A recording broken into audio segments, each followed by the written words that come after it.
My name is Jere Ferguson, and I will be your instructor for International 400. And I wanted to welcome you all to class and tell you how excited I am to get to know each and every one of you and spend a few minutes just introducing you to the structure of the class and the initial intent. This class is a little bit different than some of the others you may have taken at the university before. It has a simulation involved with it, and you'll be dealing with trying to come up with a strategy for a simulated situation. Given that, I'm going to start off by just taking you through the shell and making sure you understand where the things are at and how this class is going to operate.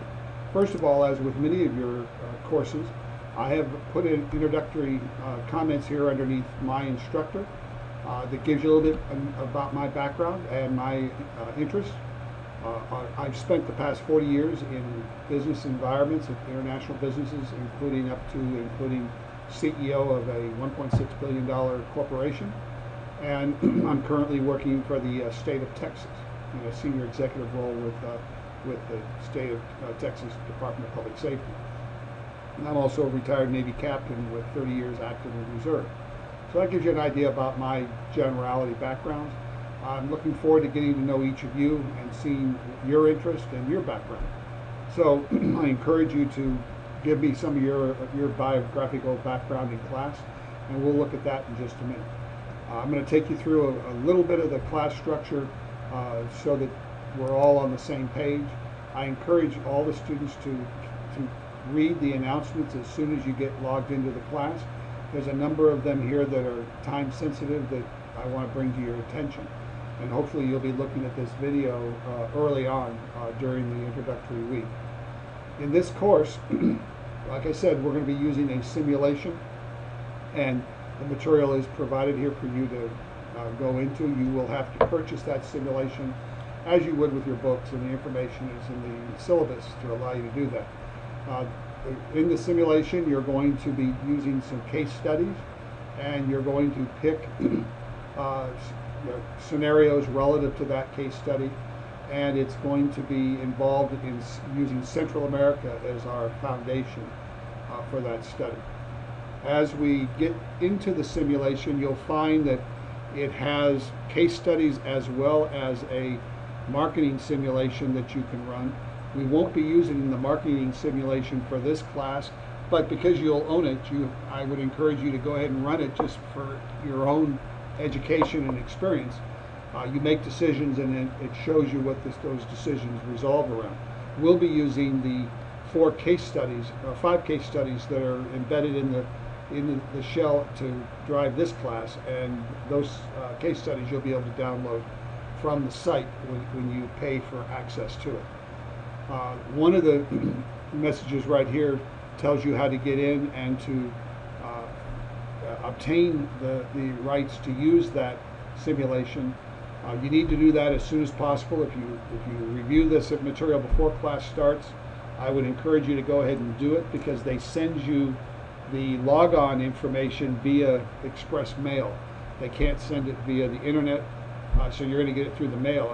And so if you wait till the end of week 1 to order that, then you're going to be late on some of your work assignments. So I encourage you to do so immediately. I also have an announcement here that explains how you earn full points as it relates to the grading of the discussion questions. So I'd encourage you to look there. I will be, once the course has indicated the students that have logged in and registered to become members, I will be creating study groups. While the homework assignments are submitted as individuals, the study groups are designed to allow you to brainstorm with other students your thoughts and processes, especially if some of you have more experience than others. Those team assignments will be randomly made, and I will make those toward the middle or end of week 1 based on once I see the students that have actually started participating in class. And then you'll find a welcoming message here for week 1. I'm not going to go into details right now. I encourage you to read this. This is basically an introduction to the material and basically a mini lecture for you. And then there's some other welcoming messages from here that will cover some of the material that I'm dealing with here in the video. And then of course there's the standard university late assignment. I'm sure we won't have any late assignments in this class, but I have that here just so we're all on the same page as far as attendance. Pardon me.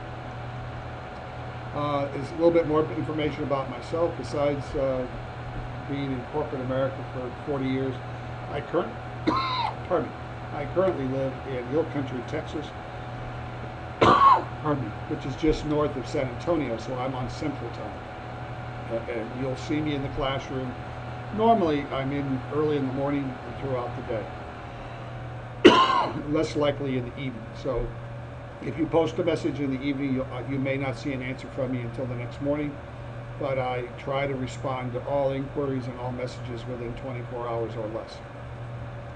As far as the course itself, I would direct your attention, besides the announcements, under course information.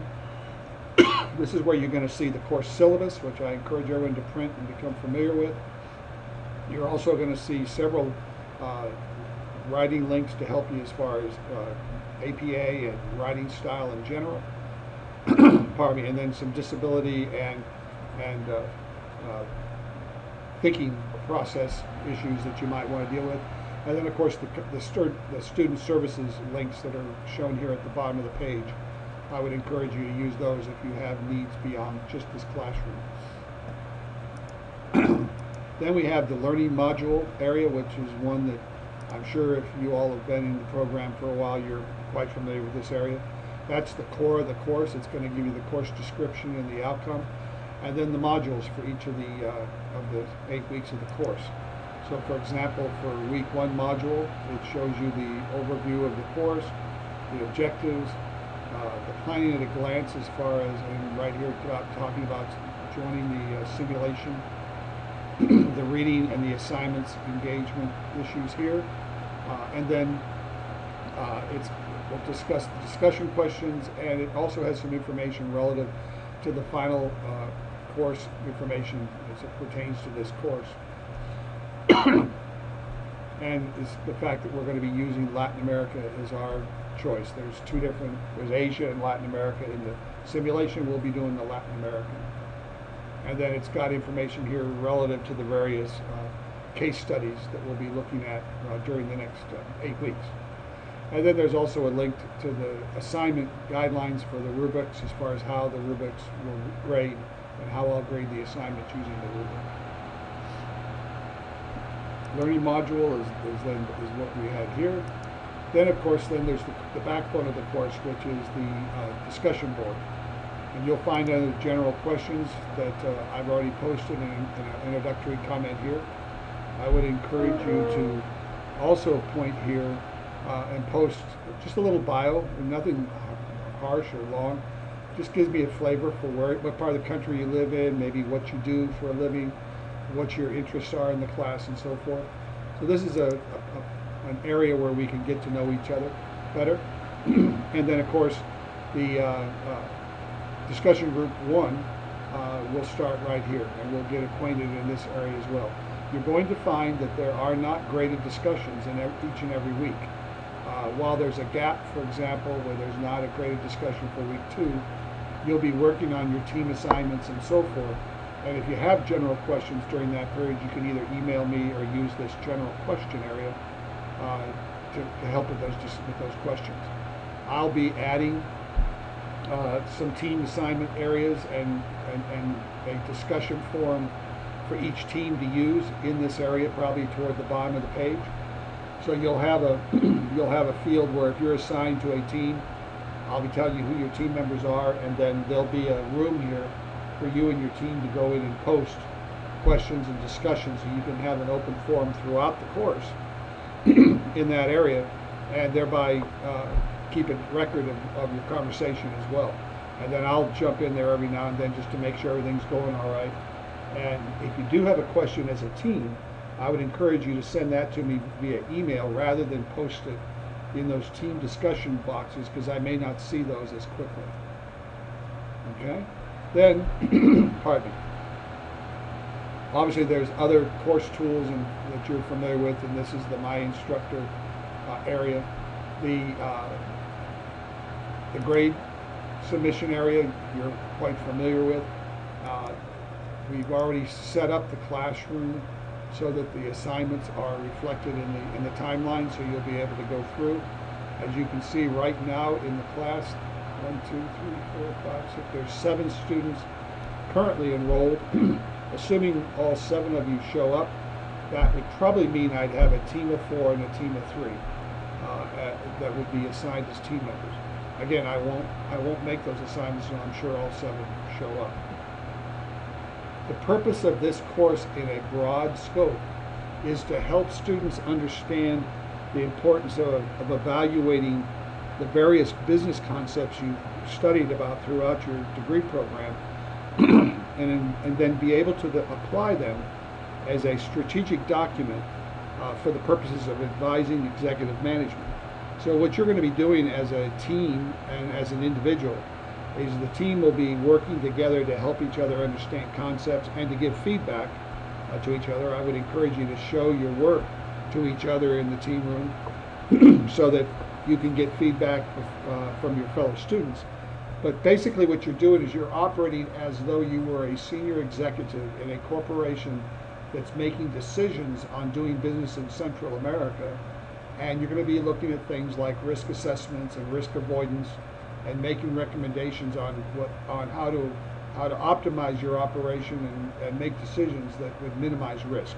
And so what you're trying to do at the end of the course is write a risk assessment that in fact has risk avoidance strategies and provides management with recommendations on how they might enter a new market or work within a new market as basically a risk avoidance team. In today's marketplace, most international companies have established management teams within the body of the company that become experts on their area of expertise and the geographic areas the company does operations in. And as strategies and decisions are made, they then review those strategies, establish a risk assessment of what that activity could cause and the risks that are potentials to the company, and then make recommendations on how to minimize the risk. In most cases, companies cannot eliminate 100% of business risk. The goal is normally to try and at least eliminate enough of the risk so that if some of those events were to occur, the company can at least accept that risk and have it minimally impact the performance of the company. So you're doing a risk avoidance analysis and strategy. That's kind of the big picture about what we'll be working on over the next 8 weeks. In the past, students have found it very rewarding and stimulating because it's an opportunity for you to apply the concepts you've learned in many courses such as finance, marketing, sales, and so forth in a relatively real-world environment and have fun with it as though you were actually an executive in the company. There's really no such thing as a wrong answer as long as you have reason and justification to justify your conclusions. So as long as you intellectually address why you believe and why you recommend what you believe, then there's really no such thing as a wrong answer. So that's one of the other things that's interesting about this approach. I'm more interested in understanding your critical thought process and why you made the recommendation you made than I am that you come up with the right recommendation. So there's not a canned answer that at the end of the day is either right or wrong. And that hopefully will help you be less concerned about getting the right answer as getting a good answer. So that's kind of the background of the class and what we're going to try and do over the next few weeks. It's a lot of self-assessment. It's a lot of team discussion, less so than normally as far as discussion environments. You're not going to have to post every single week in the classroom to be successful.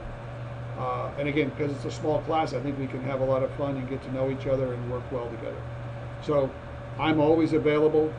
If you need to speak with me, send me an email, a time and phone number, and I'll try to return the call. If I'm occupied, I'll come back with a counteroffer. I'm normally in the classroom 2 or 3 times a day. It tends to be earlier in the day versus the end of the day. I'm normally at work at 6 o'clock a.m. Central Time, and I'm normally online looking at those things before work and after work, before I start my job here at work. So that gives you a little bit about it. I'm excited to get to know each and every one of you. If you have any questions, feel free, especially during the prep period before the course opens, or in the first week, or anywhere in the classroom. If you have questions that you want to ask me, and they're of a nature that you don't mind asking them publicly, use this general question section to post an answer, and I'll respond to you. If it's confidential or you'd rather not ask it in open forum, then use an email and drop it to me, and I'll respond to you as quickly as possible. I look forward to seeing you soon, and feel free to drop me an email if you have any other questions. Thank you for your time, and good luck in class.